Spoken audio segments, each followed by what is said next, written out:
Hello and welcome to the Candlelit Tales podcast. I'm sitting down with my sister Sorcha. And I'm sitting down with my brother Aron, who just stole my water. I just borrowed a bit. You have your own glass right there. Anyway, look, we're here to tell you stories, not to bitch about water and who drank what and who did what when. We're siblings. Sometimes we fight. We are, though, having a water-themed month. This is the month of September. It's the month of transformations. It's the month where things change as the seasons go around with it. And, well, water seems to be that constant thing in our mythology, so we want to hark back to it. Last week, or at the start of September, we told you the Selkie story. If you didn't hear that, go back and check it out. I was very excited because I swam with a Selkie. And this time we are telling one of the most well-known and most beloved stories of Irish mythology, which before this month I didn't really like. Interesting, right? Yeah. So my sister had a bit of a query with this story, and I have great fond memories of the Children of Lir, and it's one of my all-time favourite ones.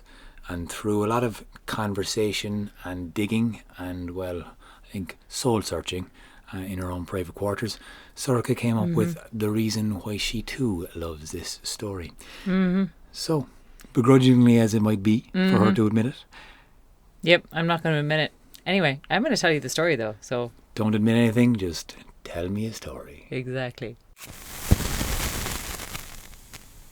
The Children of Lir.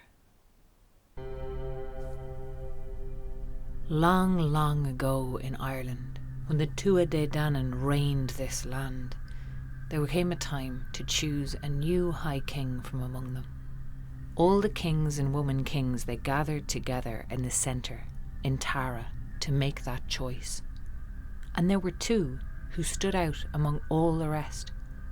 One was Bov Darug, son of the Dag the Moor, who had been their former high king until his death, and the other was Lir, the king of the Hill of the White Field. Now there was not much to choose between the two, although Bov Darug was the son of a high king. There was something else about Lir that didn't really sit so well with the others.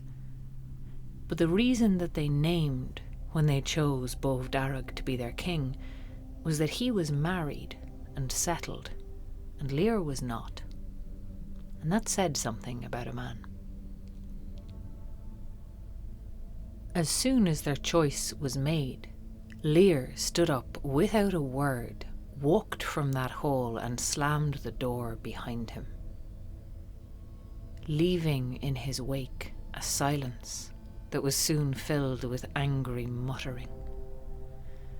Because he had not just insulted Bov Darug, their new king, he had insulted every single one of them there who had chosen Bov Darug over Lir. And so all of the kings and woman kings, they urged Bov Darug to send his armies against Lir to teach him a lesson, to bring him to heel. But Bov Darug said no. He was not going to start his reign with a war.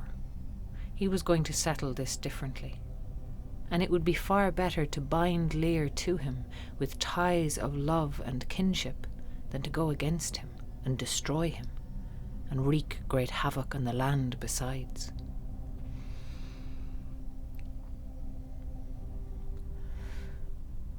So Bov Darug sent messengers to Lir, and he called together his 3 daughters, and he asked Lir if he would take one of Bov Darug's daughters to be his wife.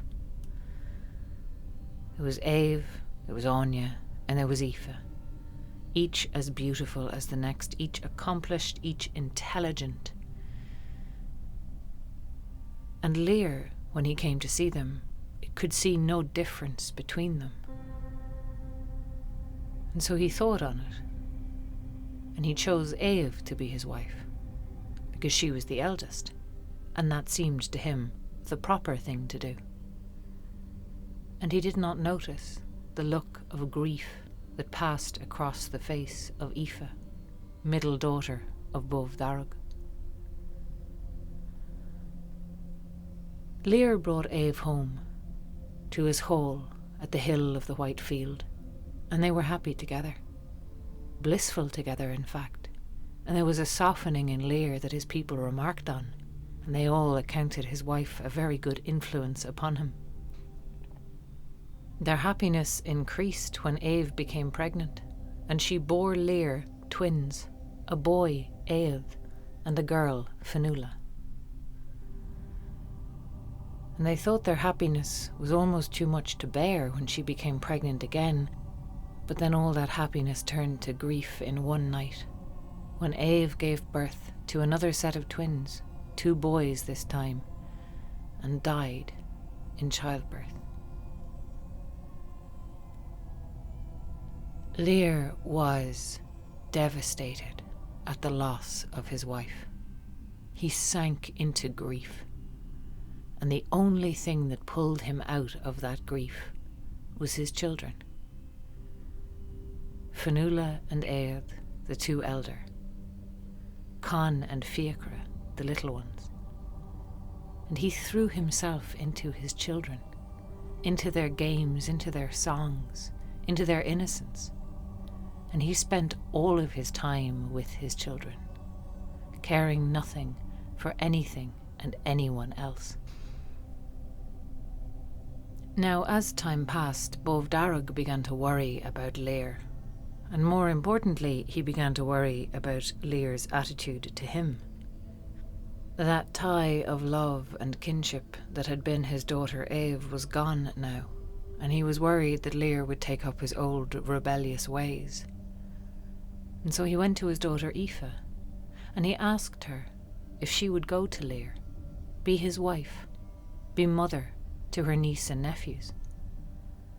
And Aoife, with a swiftness and an eagerness, said yes. Lir married Aoife and brought her back to the hall of the Hill of the White Field and installed her there as his wife. And that was all he did. Aoife found there was no place for her in that home.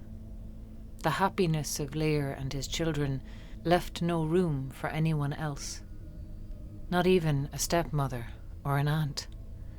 There was nothing she could do to break into that tight little circle of love that the 5 of them had together. Lir had no time for her at all.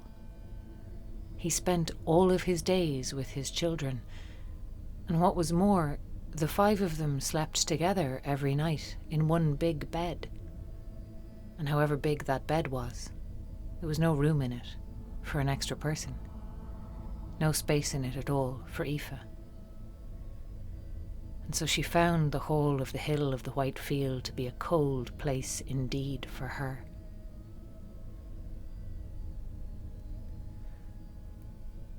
Now one day, after the 1000th little slight that Lir had given her, Aoife found a poisonous little thought slipped into her mind.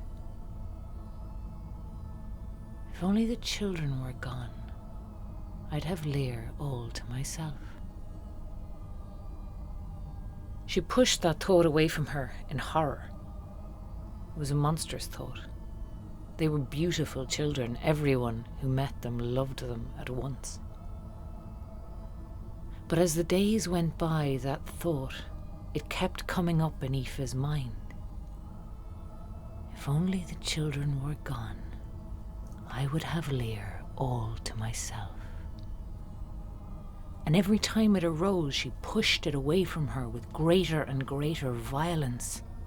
But the harder she pushed it away, the more it came back. If only the children were gone, I would have Lir all to myself.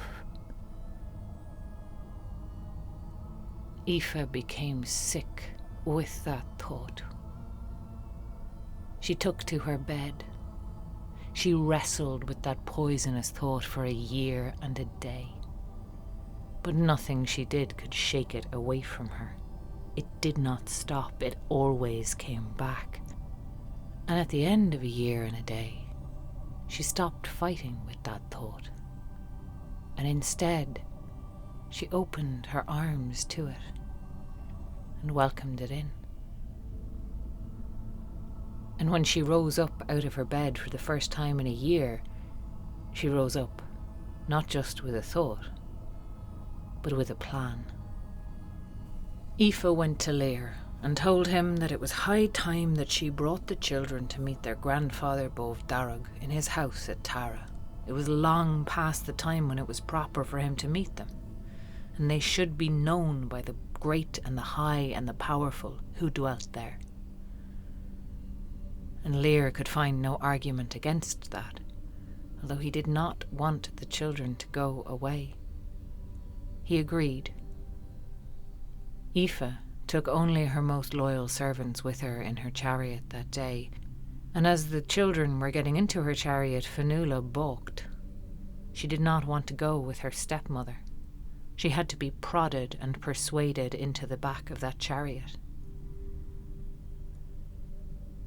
Now they drove off down the road, but they stopped by the shores of a lake called Loch Derravara, close to the hall of the Hill of the White Field.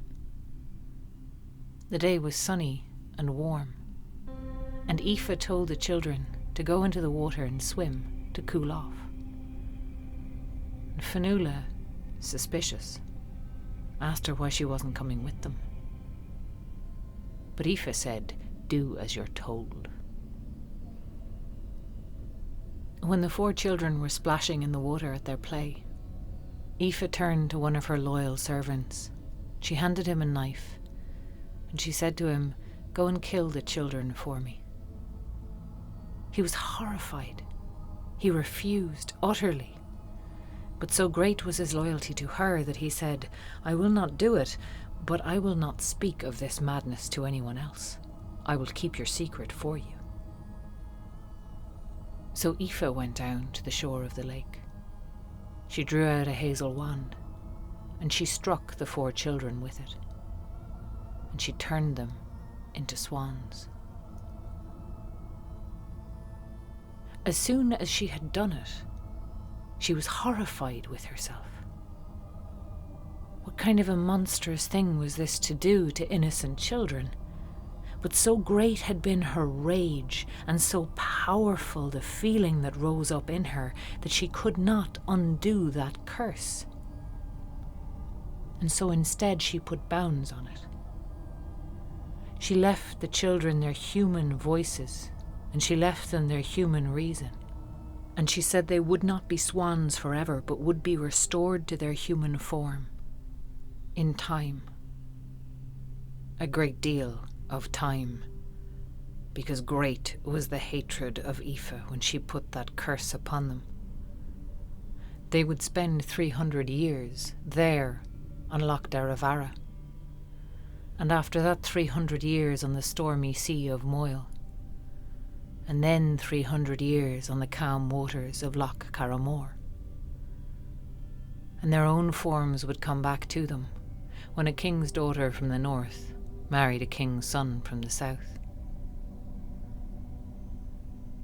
And with that, Aoife mounted up into her chariot and fled to her father's house, whipping her horses as if she could outrun the terrible thing that she had done. When she got there, Bov Darug asked her where the children were, and she told him that Lir had not let them come. Bov Darug didn't think this was too strange, because Lir was known for never being apart from his children. But being a conscientious kind of king, he sent a messenger back to the hall of the Hill of the White Field to tell Lir that his wife had arrived safely. Said Lir to the messenger, "And what of my children?" Said the messenger to Lir, "Well, they never came." Now when Lir heard that, the bottom of his stomach dropped. He got up into his chariot without a word to anyone and set off down the road to Bov Darug's house, sure that something terrible had befallen his children, knowing it in his bones. Lir passed by the shores of Loch Derravara, and what did he hear but the sound of his own children's voices raised in song? But this was a song he'd never heard before, not from the 4 of them. The children of Lir sang only happy songs, and this was a song of grief, sung most beautifully in a 4-part harmony. He got down off the chariot and looked for his children all up and down the lake shore, but he could see no sign of them anywhere. Only 4 beautiful swans out there on the lake. Of course, as soon as the swans saw Lir, they rushed towards him, and in their human voices and with their human reason they told him all that had happened, what Aoife had done to them in her jealousy and her rage. And Lir, he leapt back into his chariot and carried on down the road to Bov Darrog's house. He took the High King aside and told him what Aoife had done, and then he went back to his children and left Bov Darrog to see justice done against Aoife.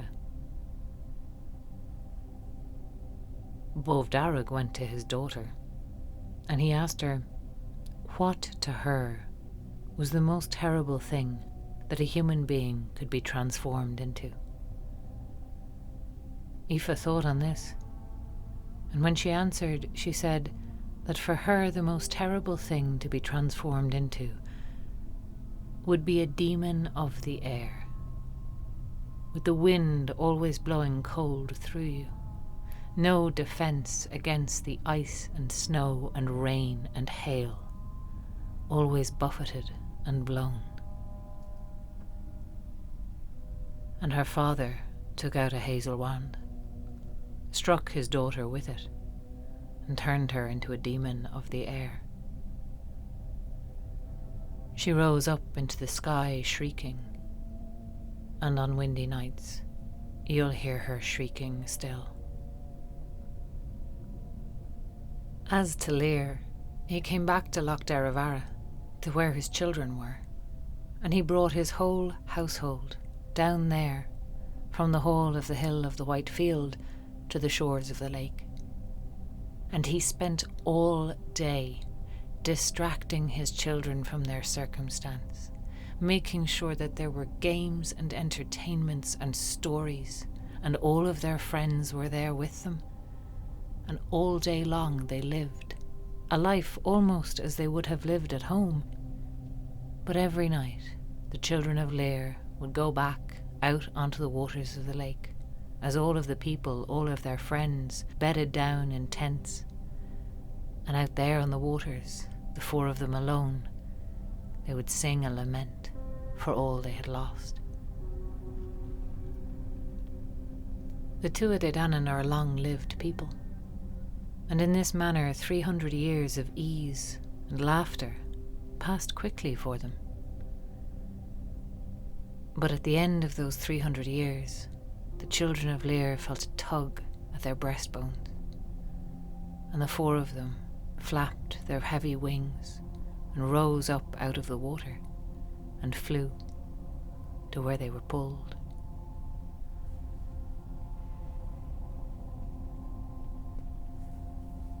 The stormy Sea of Moil was a different place altogether. The children could see that even as they flew overhead.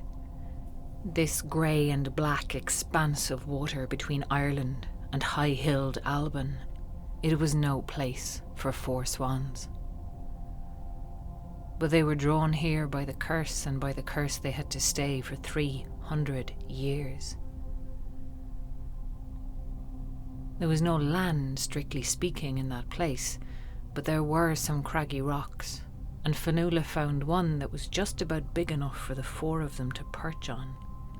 And she said to her brothers, "Let this be the place where we meet, if ever we're separated from one another."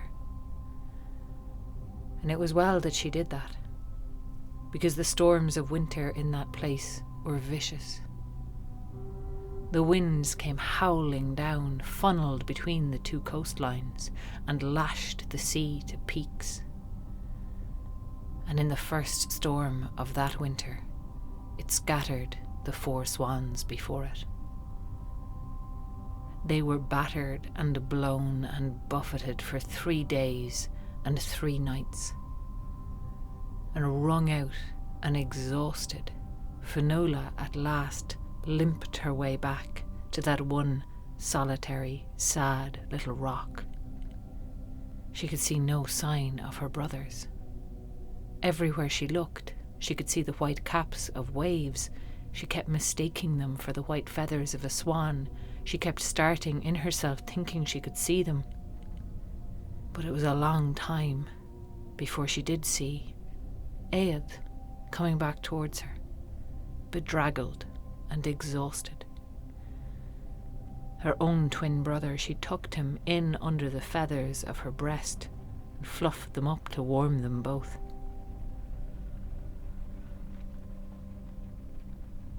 One by one, Con and Fiachra came back to them, and Fionnuala, but Con under one wing and Fiachra under the other, and the four of them huddled together there on the Sea of Moil. And that was just a foretaste of the suffering they would endure in that bleak and terrible place. Lashed by storms, every winter the water would freeze between their toes and crack, and it would pull the feathers from their bellies, and then the salt water in the ocean would sting at those open wounds. The frequent storms lashed them and scattered them, and after every storm they had to come back together again, and Fionnuala would hold her brothers and sing to them, sing the heart back into them. 300 years passed, unbearably slowly. But at last, at long last, they felt the tug of Aoife's spell again. And they rose up into the air and they flew back to Ireland. Their first thought was of their people, their father and his household, and so they flew by Loch Derravara. They could see no sign of anyone of the Tuatha De Danann there. They flew to the hold of the Hill of the White Field, deviating from their course as much as they could, but it was nothing where their father's grand house had once been. And as they flew over Ireland, they noticed great changes, and they realised that the Tuatha De Danann were gone from this place. The people they saw were not the people of old. They were a new people. They had displaced the Tuatha De. None of their own were there anymore. None of those magical people. None of their culture, none of their songs, none of their language. It was a foreign country to them. They flew on, heartbroken, to Loch Karrimor, and there they settled.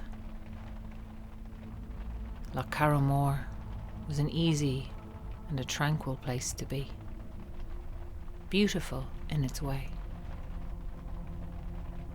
And there they stayed, and there they sang their songs together, and there they entertained each other with no company but themselves, but at least a little peace. And the people who lived in Ireland then, who were indeed not the Tuatha De Danann, but the Celts, they learned of the magical singing swans of Loch Karrimor.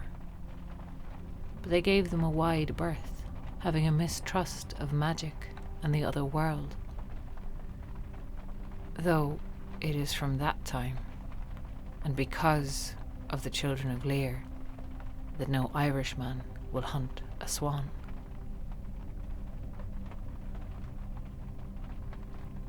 Now after a time on Loch Karrimor, a man arrived. He was of the new people, and he was strange even among them. He started to build a stone house for himself in the island in the middle of the lake, an isolated place, far from anyone else. And this lone man, he provoked a curiosity in the Children of Lir. But when he heard the human voices coming out of the swans, he took up a cross and a book, and he went out to challenge them, for he assumed that they were demons. But the children did not comport themselves like demons. They called out to him a greeting, a friendly one. And he and the children began to converse. He told them his name was Malachy, and he was a monk. He was of a faith that was new to Ireland, but it was starting to catch on. And he had come there to build a life of solitude and contemplation, to get closer to his God. And they asked, and so he told them, all the stories of his God, who had died for their sins, who had suffered on the cross, and who Malachy wanted to dedicate all of his life to. And the children of Lir were charmed by this story. And Fionnuala asked him, could they follow his God? But Malachy said no, they could not.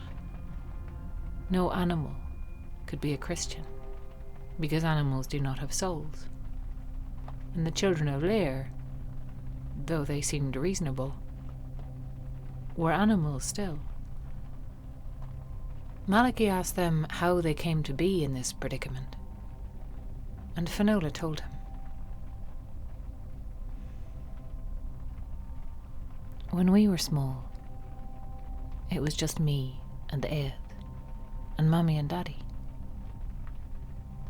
And then one day, Mommy died, and the little ones were here. And Daddy, everyone said that Daddy was going to die of grief. And so me and Aed, we climbed up into his lap, and we tweaked his beard until he laughed. We made him happy. And as the little ones got older, we taught them not to fight or fuss or ever show Daddy that we were sad, because it was our job to keep him happy, so that he would not die of grief. We spent all of our time with Daddy. We played our games, we sang our songs, he sang them with us. And every day we kept him from dying of grief. And when our stepmother Aoife came, Daddy didn't have any time for her, and so neither did we. What was she to us? Just another woman, just another person in the house. And if she distracted us, if we stopped making Daddy happy, well, he might die of grief. And so maybe we were cruel to her or cold. I don't really remember. But if we were, it was cruel in the way children are cruel. We didn't deserve what she did to us. She turned us into swans on the shores of Loch Derravara. And the funny thing is that Daddy didn't die of grief, even though he always said he would if anything happened to us. A terrible thing happened to us. He didn't die at all. But he brought our friends down to the lake. And by day we were happy. We made sure to be happy. But by night we were alone. And it was there in Loch Derravara that we found our grief and learned to sing it.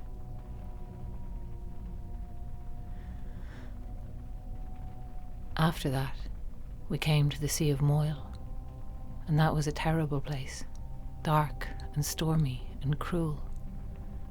But there was something in the rage of those storms, something that we could feel, something that we could sing with, the rage that was in us for all that had been taken from us. And so on the Sea of Moil we learned to sing a song of rage. Then we came here, and Daddy was gone, and so were they all. All of our people, all that we loved. Nothing we could do about it anymore.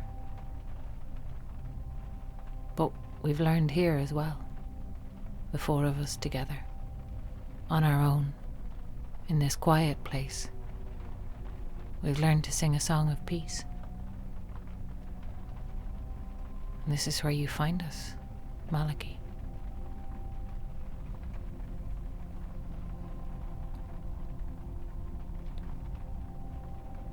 The hermit and the children became great friends. and Malachy was horrified one day to see armed men come to the lake. He ran down to stop them, but they came with bird nets, and they threw them at the Children of Lir, dragged them from the lake and pulled them up onto the shore, and the old monk was no match for them. And when he asked them what they thought they were doing, they told him plain. The king's daughter from the north is marrying today.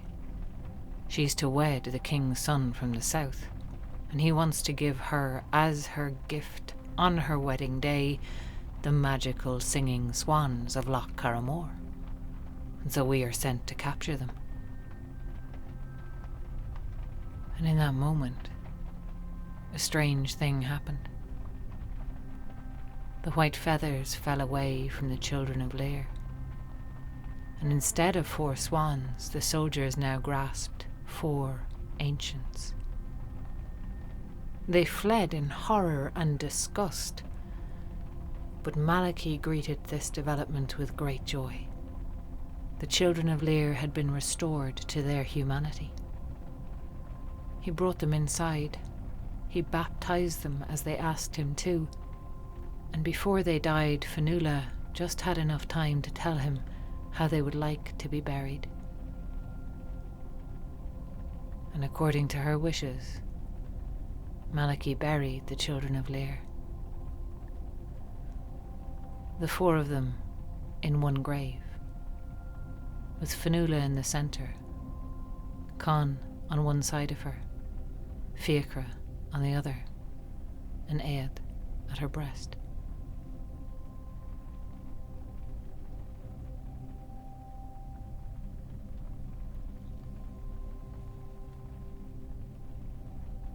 And some say it did not end that way. The fairy hills opened up, and the Tuatha Dé Danann came out, marching in all their colour, all their glory, with their banners flying. And they picked up the Children of Lir and they bore them away under the hill. And sometimes, if you're very lucky, you will hear them singing from the other world, a song of joy.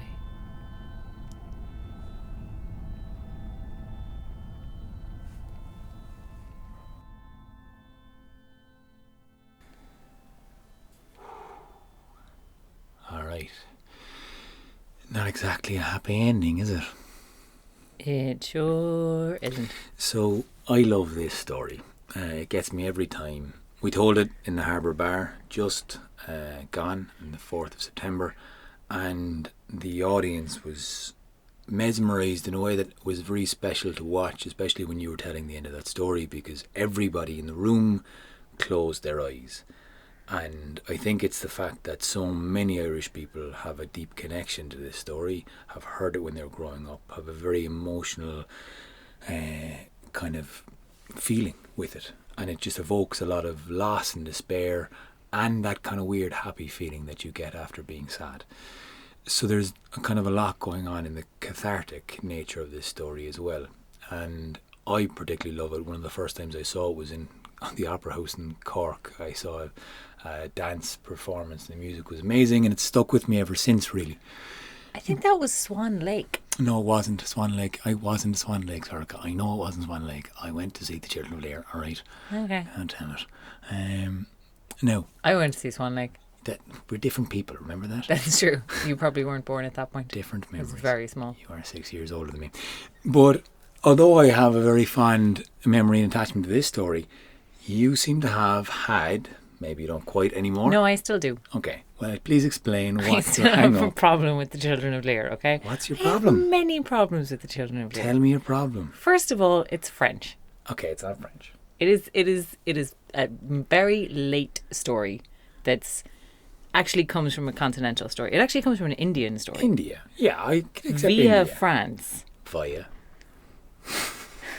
I will pronounce via in the way that I wish to pronounce it. Carry on. Quiet you. And it's just like, I think, to be honest, the main reason that I'm not that fond of it is because it is the best known Irish story. Ah, you admit it. So What do everyone you mean knows the admit Children it? of Lir. Everyone knows the Children of Lir, and it's not the best story. Do you know what I mean? It's that thing of like when your favourite band has one hit and it's kind of shit. It's one of their shitty It's songs. the one song, yeah. And it's the one song everyone knows. When you say like, oh, I'm a really big fan of this band, everyone goes, oh, the shit song. And you're just like, ugh. It's like when Elbow Like- came out with Grounds for Divorce and no one had even listened to Asleep in the Back. You're like, what are you talking about? Sorry. Yeah, no, I knew you'd have an actual example that made it sound like that. But yeah, no, like that's my thing with the Children of Lir mainly, is that it's just like this is the one that everyone knows. Why this one? Okay, now explain to our listeners what you mean by it's a French story. It's an Indian story. Like, are not all stories from somewhere else? Well, no, I mean, we came up with the beheading test story. The earliest known version of that is Irish. Okay. A lot of the Cailleach stories, the hag stories, the earliest known versions of those are Irish. Now, I mean, there's a certain amount to be said about like stories, especially these kind of myths and old stories don't necessarily have a point of origin, and there's certainly no authorship of them. But yeah, for me, culturally, the Children of Lir is a little bit of a weird one. Mm-hmm. I also, like, there's so much to not like about it. Hang on, before we get into the crux and nuts and bolts of the actual story, because I know there are a few little points to hit on. The French story had a stranger ending where the daughter went off. She had me. Okay, so the French story is a little bit different. Right? The French story is quite different because, but it is also a story of long-suffering females being the only good thing about women. You know, like the only good woman is one who's quiet and suffering terribly. But the French story also has what most Irish stories don't have, which is a happy ending. Right? So one of the lads turns back with his swan wing, and that's the only bad thing. Just to tell people remotely what you're talking about, in the European version of the story, sometimes there's 7 brothers and there's 1 sister. The brothers are all turned into birds. In the French story, it's swans. There's a Spanish version where they're ravens, and the sister then has to spend 7 years in silence, weaving shirts out of nettles. Mm-hmm. And she's accused of witchcraft, and she's about to be burnt at the stake, and she's raped by a king, but it's fine because he's a king and they get married. And in the end, she manages to turn her brothers back into princes. Mm-hmm. And everybody lives happily ever after. Except for the lad with the swan Except for the one lad with the swan arm. Right. So it's the constructs that is similar ingredients. Do you know the Indian one or the origin of the Indian one? I'm not as familiar with that one, no. So my kind of, I guess, question is, if it's appropriate, if it's the ingredients of a story and the ingredients of the damsel in distress, this female figure that doesn't have much going on for her and is only seeing in That's not what I'm saying. Okay. She's not a damsel in distress who's rescued by somebody else. She's a very active character, but her all of her agency is tied up with silence and suffering. She's literally not able to speak for herself. She has absolutely no voice whatsoever, which is a kind of a common thing in fairy tales. No, she has a lot more agency than a lot of women in European fairy tales, in that she's actually the driver of the rescue of her brothers. Yeah. In fact, it's a kind of a reverse of the damsel in distress in that sense. Yeah. And she's the rescuer, and she's the one who does all this stuff. But yeah, anyway, listen, I'm not like... No, sorry, I mean, so we take the ingredients, it's the French story, bring it over to Ireland. Of course, we make it tragic. We make it into an absolutely, they die. It's very Catholic at the ending because they're converted in a lot of the versions and they go to heaven, and that's the tolling of the bells. Technically, that's the happy ending. Yeah, they go in the Irish Catholic version of it. Yeah, they get to go to heaven. They go to heaven. Right? Messed up. Because they die. Yeah. Now, I have a little bit of I'm kind of proud in a way that, okay, we managed to take this thing and make it into our own. We did the exact same thing with the Bowron. We took it from Northern Africa and put a goat skin on it and made up our own rhythms. Well, very similar rhythms, but made up our own way. We culturally appropriated something, made it our own, and then it really hugely signifies something that is very integral to Irish society and culture. So that's where I fondly love the Children of Lir story and don't mind that it has an origin somewhere else. I don't mind that it has an origin somewhere else either. I just, like I said, I don't like that the greatest hit of Irish mythology is a cover. Fair. You know, that's my problem with it. Like, that's why I'm saying it's not even that Irish. It's Fair. a 15th century story. It's actually one of our more recent myths. Mm-hmm. It doesn't really tie in with any of the kind of stories of the Tuatha De Danann as a body. Mm-hmm. No, they're very fragmentary anyway. So one of the first times that I actually looked at this story a little bit deeper was with the team from Bard Mythologies, who they have a website, bardmythologies.com, and Karina Tynan, who does retellings of Irish myths. She has them on her website. You can look her up. Yeah, they're amazing. Irish Myths Retold. She told a version of the Children of Lir from the point of view of Aoife, who is the wicked stepmother. Yeah. Now, I never liked the characterization of Aoife because it's very simplistic, nasty woman. Worst thing a woman can be is somebody who doesn't dote on children. You know? Well, this is where this is where I want to get into the nuts and bolts of why you don't like it with the story. Like, this is finally, then let me yell about it, Aron. Well, don't kick the Shafas. The Shafas didn't do anything. I elbowed it in the side. So it has some female characters that are pretty two-dimensional. So they're one-dimensional. Okay, well, you got the lust-filled, lovely Aoife at the start, and then she becomes angry and vicious. Yes. How dare she have an attraction to a man? Too. But yeah, I'm not going to count anymore. The real ass in this is Lir, right? Like, well, as far as I'm concerned, the real ass in this is Lir, but that's not the version that you hear. Okay, but the version that you hear of the in. Children of Lir is that Lir is like, there's nothing bad said about Lir. Okay, true. Generally speaking, when you heard this as a kid, there's nothing bad said about Lir. When what he actually does with his family dynamic is completely fucked. Yeah. He parentifies his children, which is a form of child abuse. He makes them take care of him. Yeah. Which is really emotionally abusive. Now, explain that again, because you had a little bit of a click with this story when I did this time when we were out. telling it, because this was just the bit that I kind of, this is what clicked for me when I was retelling this. Because I never liked Lir. He's always come across to me as just a cold fish. And also somebody who has a very weird relationship with his children. Like that whole thing of he would have died of grief if not for his children. You know, that's the language of emotional abuse. Mm-hmm. If somebody says to you, I'll kill myself if you leave me, that's a form of emotional abuse. Absolutely, yeah. And that's essentially what Lir has in his relationship with his children. Not to mention the fact that he spends all day with them and he sleeps in the same bed with them at night. That is not a healthy family dynamic. No. But that's not the way that it's told. And that's not the way that it's retold. Yeah. It's told and retold in Ireland as this perfectly happy family, and then this nasty bitch comes in and fucks it all up for no reason. And the thing that clicked for me first with Karina's telling of it, where she actually takes Aoife's perspective and has, you know, the suffering of a woman who, by the way, and like in the original myth, you do, or in the older versions of the myth, you do have that thing of Aoife spending a year in bed, struggling with herself. Yeah, that's a great detail. And her jealousy, which is such an important thing. And then, of course, the disproportion of her punishment. You know, I mean, yeah, she does, you know, she does an unquestionably shitty thing by taking this out on the children when it's Lir that she's angry with, and Lir that she is justifiably angry with. Like, his treatment of her is not good. Yeah, no, he's really neglectful, and like that's some of the stuff that I think is interesting when you're retelling this story, to actually bring out those other sides of it. And to bring out, like, that was one of the things that Karina really picked up on, was that line that if you listen on a windy night, you'll hear Aoife shrieking still.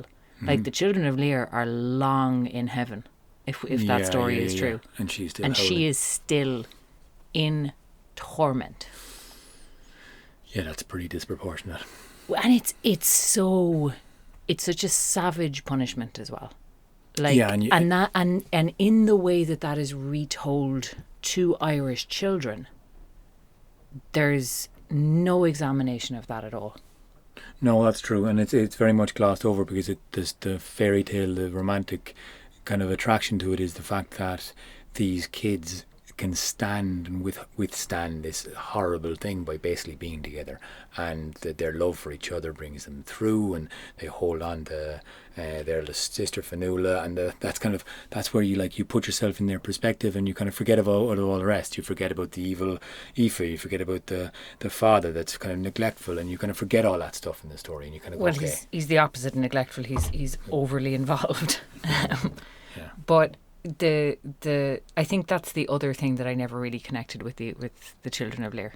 I've never, like, there's a lot of characters like that in fairy tale, the suffering innocent, and I've never had much time for the suffering innocent.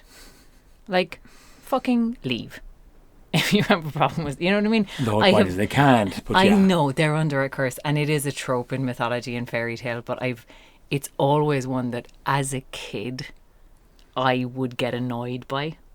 It's funny because, like, no, and hey, everybody is welcome to their own tastes. Totally. I hope this hasn't ruined your experience of the Children of Lir, by the way, listener. Listen, I'm giving out about it because I like giving out about this story. It's my favourite thing to do. It's absolutely, totally justified as well. Once you delve into it, you start looking and you start seeing the little kinks and the little things that are not done. And that's one of my favourite things about resurfacing a lot of these details, especially with you and how we go through these stories and how we make things make sense. And especially in the mythological cycle, we've looked at a lot of stories and we've pieced together stuff. And in the Ulster cycle, you have this beautiful, amazing warrior woman, Skak, who's kind of left out of the rest of the story, but we're trying to piece back together bits of information and find stuff out for. All of that kind of stuff is great to piece together because that's what mythology requires, and that's where definitely what Irish mythology requires, because it was written down very late and a lot of it was lost. Yeah, certainly, that's what I meant.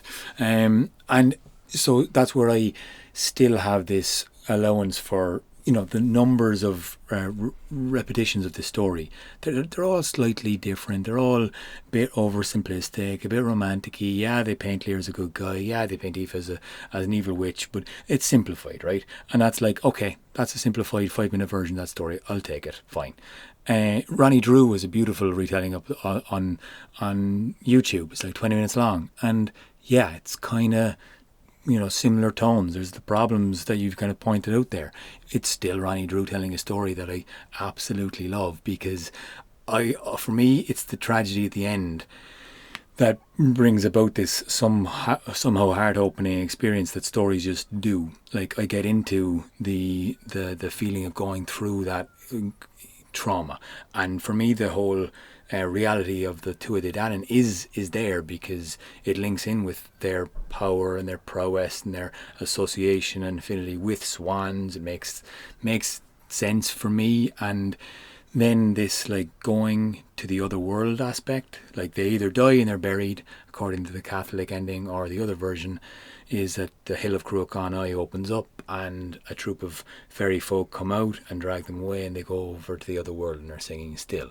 And that leads itself to being Irish and tragic and sad in a way that, like, it's also beautiful and you can be proud of it. And it's appropriation, it's a cultural appropriation, sure, but we've made it our own, and there's enough in it that I can still get excited and sad about and correct when we retell it, and make sure that we do paint Lear out in the correct way, or in our way, and do shine a light on Aoife being a human being that has suffering, and she has emotions and she has needs and she has a dark side, but she also was hugely ignored and hugely injured and was very repentive and wasn't allowed to feel sad or remorseful. She just got turned into a fucking demon of the air, which is just so yeah, this has been an interesting exploration of the Children of Lir, and I hope that you have kind of enjoyed it, a retelling it, Sorcha, because I've certainly enjoyed the hell out of you figuring out why you came to like it, or why you didn't like it so much. It's still not my favourite. That's okay. It's never going to be my favourite. And, like, stop trying to make me sell it to people, Aron. Happy fucking happy. Do you know what I like about it? Do you know what I really like about What do it? you like about it? When I tell this live, Yeah. fucking destroys people. Yeah, there you go. She's There you evil. go. She has no heart. There's something wrong with me. I have no heart. No heart. See, that's probably my problem with it, really. Deep down. If I was in that story, lads, there's only one character I am in that story. And on that note, listen, thank you very much for listening to the Candlelit Tales podcast. This has been Labour of Love. So if you want to support it and help us do more, you can find us on patreon.com/Candlelit Tales. We've loads of shows coming up. This podcast has been edited and produced by Oisín Ryan and done the music by as well. Thank you very much. We've more musicians wanting to jam in on these podcasts. We have more experimentations going on with how we're going to do these. So give us your feedback. Let us know how you go with listening to them. We'll be back soon enough. And yeah, keep her lit.